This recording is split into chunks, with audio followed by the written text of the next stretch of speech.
First, of course, welcome to the conversation. And also to tell you that you're one of our nominees for the InfraShakti Awards, which we're having on the 27th of March. So you'll hear from us about it.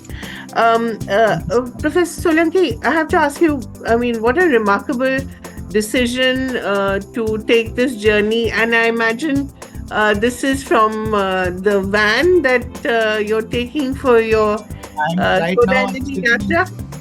Yeah, I'm sitting in my van right now. I sleep here, I live here, I work from here. Wonderful. It's such an amazing decision that you've taken, Professor. Please tell me why you did this and what your experience has been.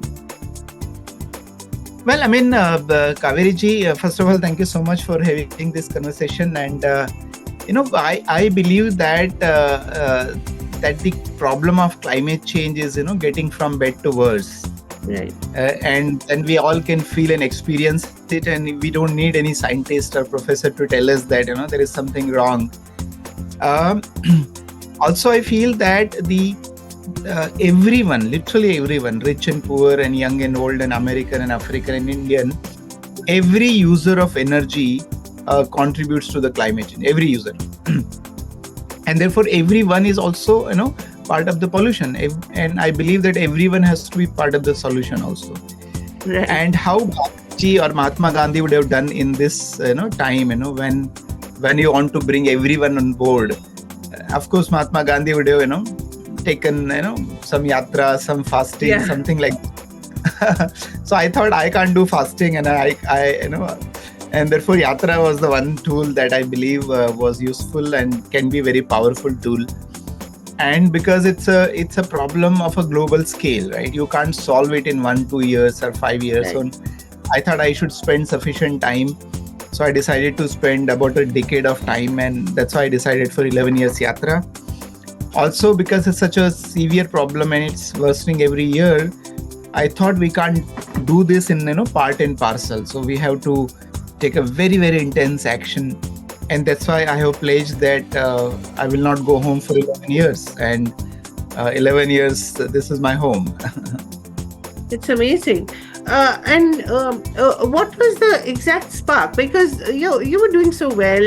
Of course, you're still doing well. But I mean, in doing well in the materialistic, in the accepted sense of the term, very successful professor, and your life seemed sorted. What was the trigger? Well, I mean, you're right that in 2019, by that time, I have written many books. I have written research papers. I got many awards. People, were reading my books, everything. So, as you're right, it was well sorted. And I have been doing something. I come from a small village. So, in back of my mind, there is always this idea that we should do something for society. What and I was doing. The village? What was the name of the village, sir? So I come from Madhya Pradesh. In Madhya Pradesh, there is a Khargon district. In Khargon district, there is a Jhirnia Tehsil. In Jhirnia Tehsil, there is a Goradia post. In Goradia post, there is a Nemit village. So very, very tiny. Nemit. N-E-M-I. Yeah. N-E-M-A-T. Nemit. Yeah. Nemit village. Okay. So I was actually working in a microelectronics. I was working for a big corporate, like Texas Instrument. But the reason why I switched to solar, because I wanted to work on a technology that is useful for society. Right. And in 2019, to promote solar energy, I traveled across the world. I traveled across 30 countries, went to Africa and Asia and Europe and South America and North America and literally every part of the world. What I figured out during that time is that the whole world literally is a crazy place, Everybody, rich country, poor country, developed country, developing countries, everybody is trying to grow at the cost of everything else, So water pollution, air pollution, everything is okay for everyone, but there should be growth. And growth cannot be compromised. Right. And one common feature I found in all my visit to all these different 30 countries is the traffic jam, and I saw that how can every country can go wrong? I mean, one country can go wrong in planning, two countries can go wrong in planning. How can rich and poor and every country go wrong in planning? And that's why I started thinking that there's a bigger, craziness in the world. And if I want to contribute something, and by that time, the climate change report of global warming of 1.5 degrees centigrade was out. Paris Agreement was there, and it was hot discussion. And I started reading more and figured out there's a more deeper problem. So I thought if I want to contribute and if I want to do something, it should not be a feel-good factor, that I feel good about it. I get some awards, I get some big projects and funding from the government. I thought that is not what I want. I really want a meaningful contribution. And I want to see that impact in my own life. And if you want to do that, and if you want to do it for the bringing real change in the world, of course you have to put heart and soul and everything behind it. And that's the idea that I jumped on to this yatra. And and jokingly I keep saying people, when there is a tiger behind you, you don't need motivation to run, right? So I could see there's a tiger behind us, and unfortunately most others can't see it yet. And my job is to show them there's a tiger behind you. Let us all run. Wonderful. What did your family feel about your decision? Well, I mean, they are also very supportive, and it's impossible, without any family support to do that. And today is my younger daughter's birthday, and of course I be part of it. So, but they are very, very positive and supportive. They always support me, and they never crib, that why you did that and why you're not coming home or things like that. So it's because of their support, and of course my wife's very strong contribution, because now she has to play double role of husband and wife together. Right. I wonder where are they, sir? Where do they live? They are now shifted. They are located in Bhopal. Earlier, of course, we were in IIT Bombay campus, but as per the norms, when I'm away not contributing to IIT, I don't got it. So naturally, so that so that is. So you have two girls or two children? I have two beautiful daughters. Yeah. Okay. How old are they? I wonder. Well, the elder one is about 21 years, and the younger one is 17. So big girls. Big girls, yeah. Now they have you ever invited them along in your yatra? Yes, they do. I mean, so I don't go home, but one-way traffic is always on. They keep coming to my yatra, or when I go to Bhopal, of course, there's an opportunity for meeting family. Also, sometimes when we organize events of the foundation, they become our volunteers and part of the, of the activities. Yeah. So this vehicle has been made specially for you. Can you tell me a little about how you're traveling? Yes, of course, this is my home. This is not my bus. I keep saying that this is the home, and if you want, I can give you a tour of my home. Yes, it would be lovely if you don't mind. Yeah, sure. I'll do that. So I basically live and sleep and eat and work from this bus only, and there are solar panels on the top, and those panels are generating enough power to power everything that is required in a home. There is a kitchen here, solar power. There's a cooler. There is a light, fan. Everything is solar powered. So let me show my home to you. Right. This is you see that side here. Right. It is my bed. This is where I place to sleep. Right.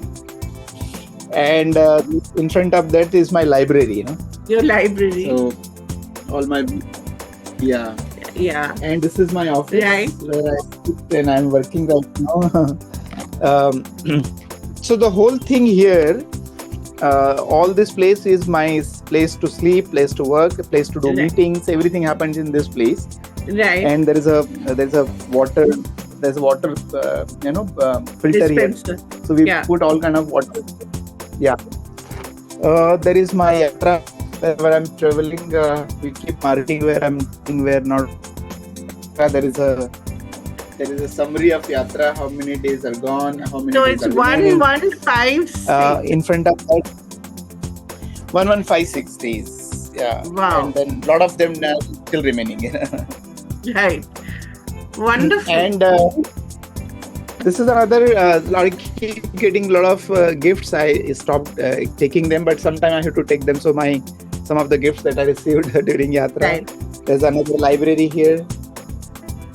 There is a small Wonderful. temple here. Right.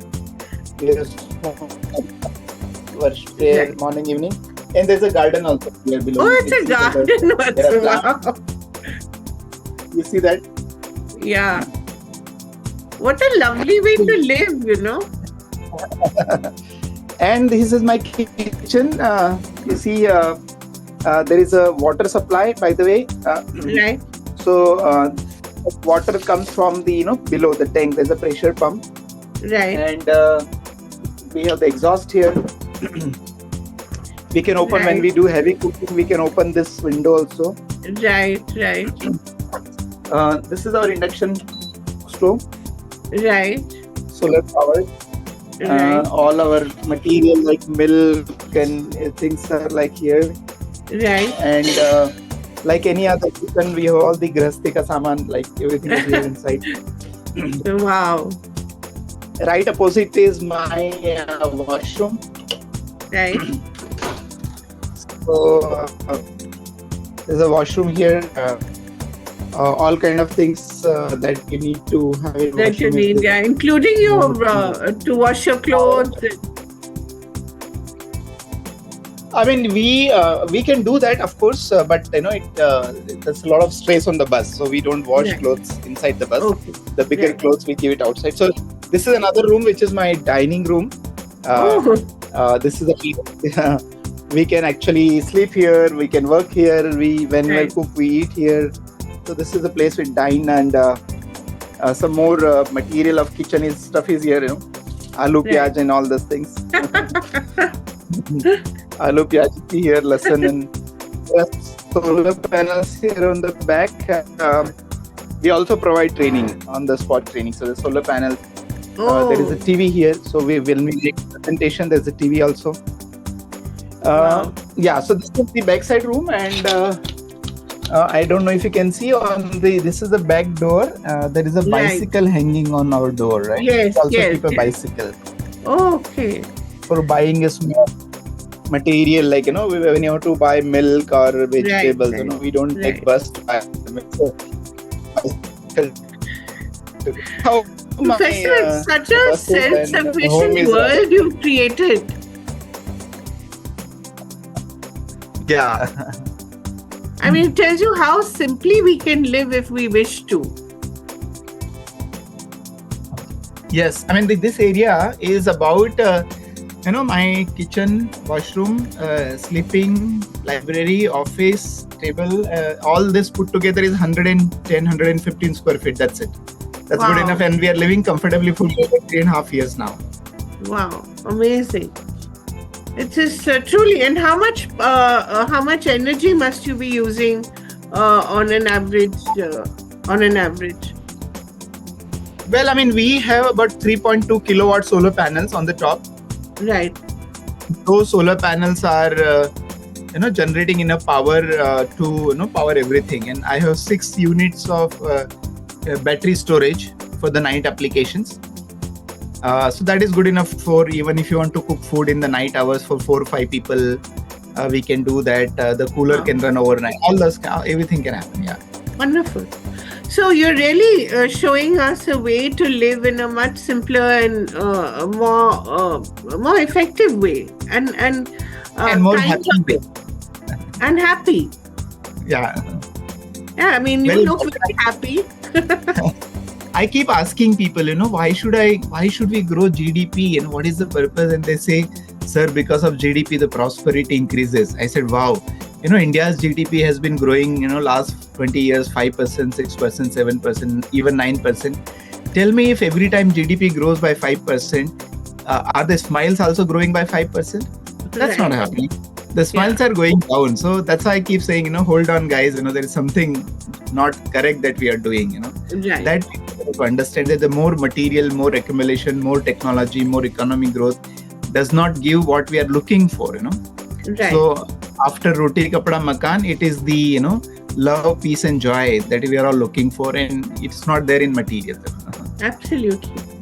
So, if I were to ask you, Professor, in a few words, few sentences, what really is the vision for the Yatra and the vision for your work? Well, we literally want to change the world because the whole world is a play of energy, isn't it? Yeah. In our scripture, it says, "Puri dunya energy ka khel hai." So, whole world is a play of energy. Unfortunately, we are playing a wrong game of energy. So the purpose of my yatra is to bring that awareness and play the right game of energy. So basically switch from wrong energy, the carbon-based energy, which is causing all kind of problems for us in the world, including global warming, climate change. So switch from wrong energy to the right energy. That is, of course, solar energy or renewable energy, but in the right way and at the right time.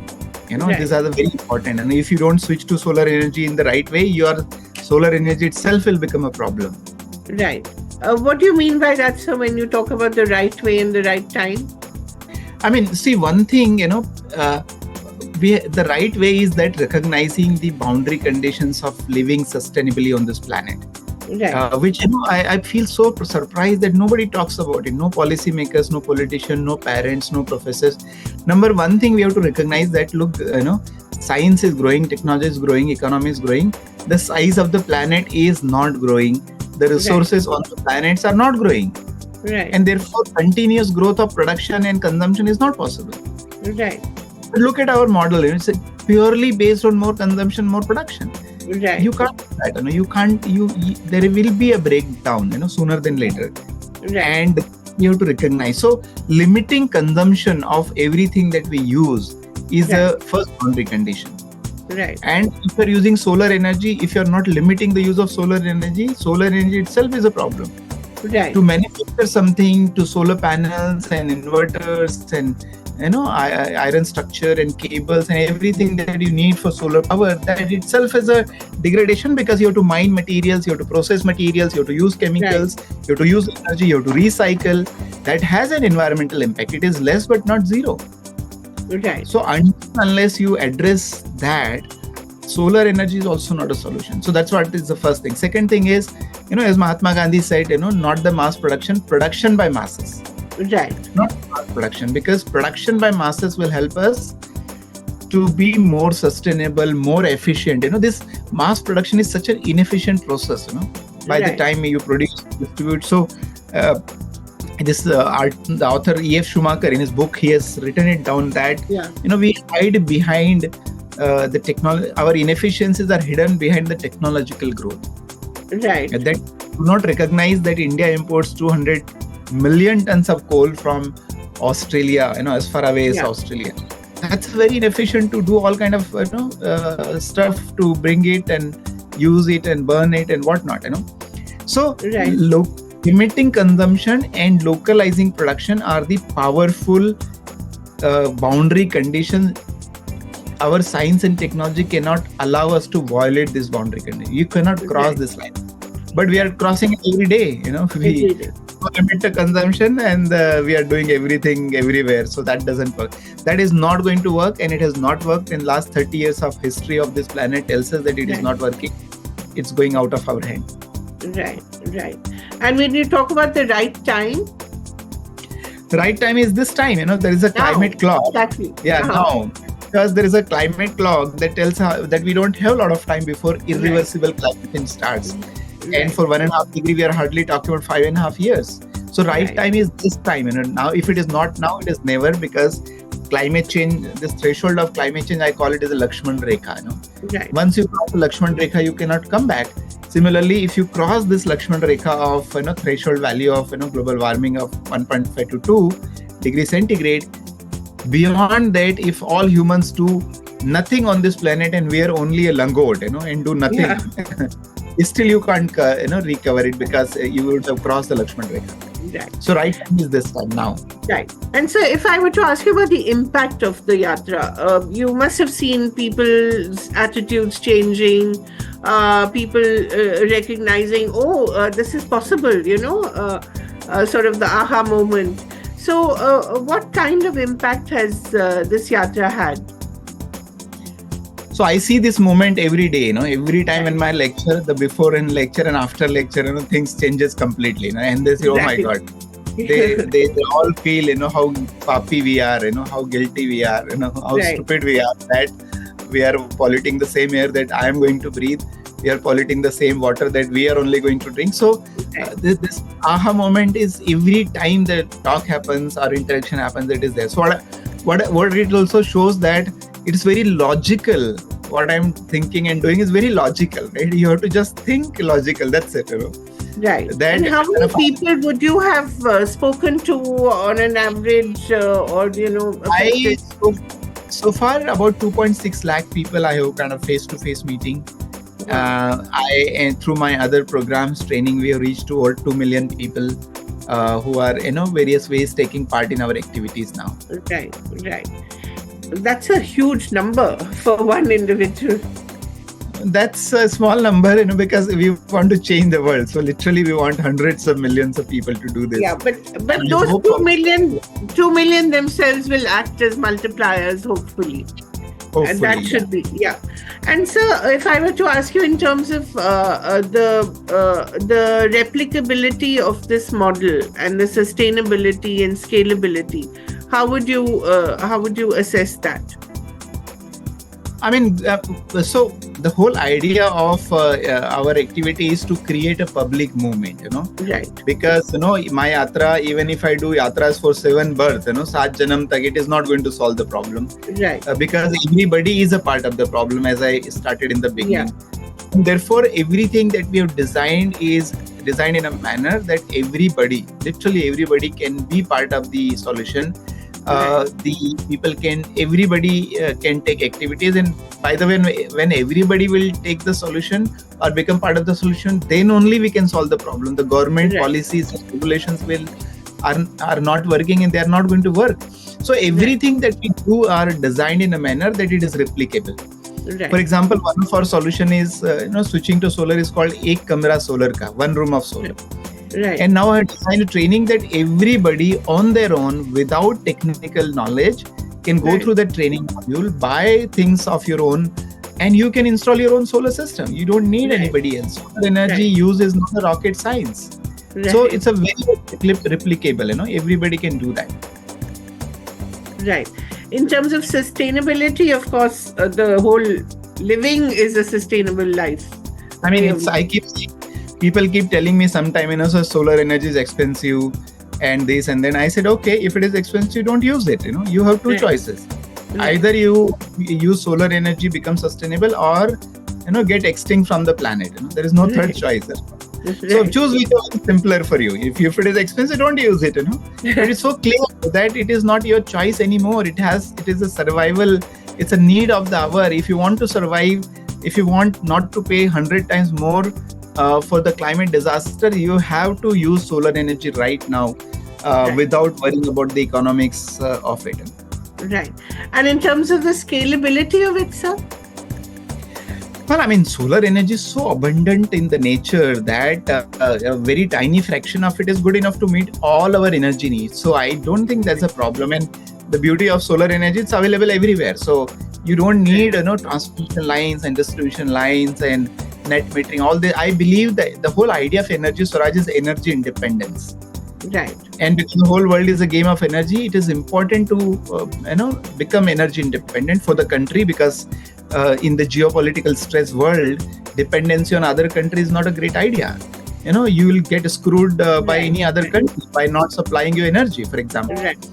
So the country has to become energy independent, and for that, individual should start moving towards energy independence in the right way. Right. And that's what the energy storage model is all about. The model is called AMG: avoid, minimize, generate. So avoid use of energy, even if it is solar energy. If not, minimize by using it efficiently. If not, generate only as a last option. Don't jump on generation. Unfortunately, when government promotes it or people use it, they all think that generation is the solution. Answer is no. Generation Right. of solar energy is the last option. If you're not using it judiciously, if you're not limiting your consumption, solar itself will be a problem. Right. So avoid, what's the It's avoid, AMC, minimize? avoid, minimize, generate, avoid by one third, minimize by one third, generate only one third. So Okay. follow AMG principle in all consumption that you make, whether it is clothes, whether it is energy, whether it is material, whether it is furniture, whether it is cement. And if people are not going to follow AMG, they will have to say OMG, oh my God, it is expensive. Oh my God, rooftop space is not there. Oh my God, policy is not there. So better avoid saying OMG, let's follow AMG. Right. And in terms of collaboration, of course, you collaborate with people. I mean, that's your biggest source of strength, right? Yeah, everyone, basically every user of energy. And people, I mean, in general is user of energy, but schools, colleges, government, policymakers, NGOs, everybody, basically every user of energy. Right. And these are the people you speak to also.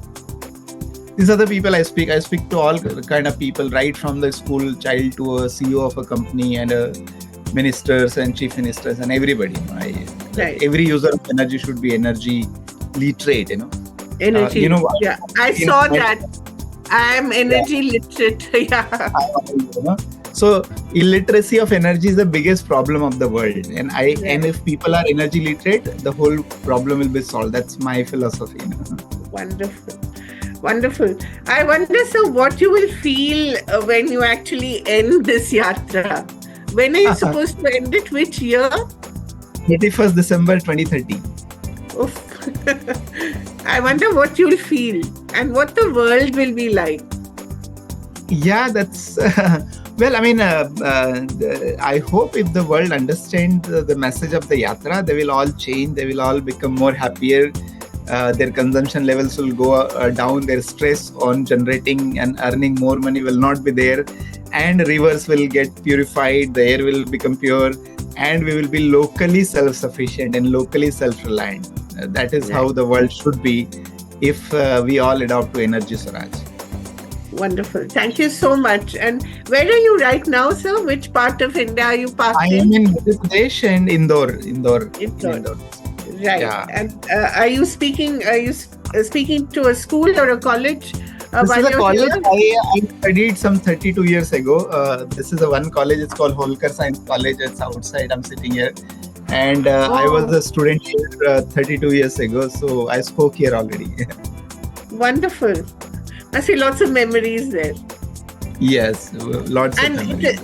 It is from here that you went to IIT Bombay to study? Or from here I went to engineering college. Here another college in Indore, GSITS. And then from there I went to IIT Bombay for masters. Then after a brief work, I went to Europe for PhD. Okay. Where in Europe, sir? I was in Belgium. Okay. And then you came back. When did you return? And I went there just to make sure that I learn solar technology and I contribute in India. So as soon as I finished my PhD, in fact, my worry was that I should not get stuck in Europe or US. When people used to go there, they would not come. Yeah. And I was really worried about it. So I used to count my days, number of days to come back to India.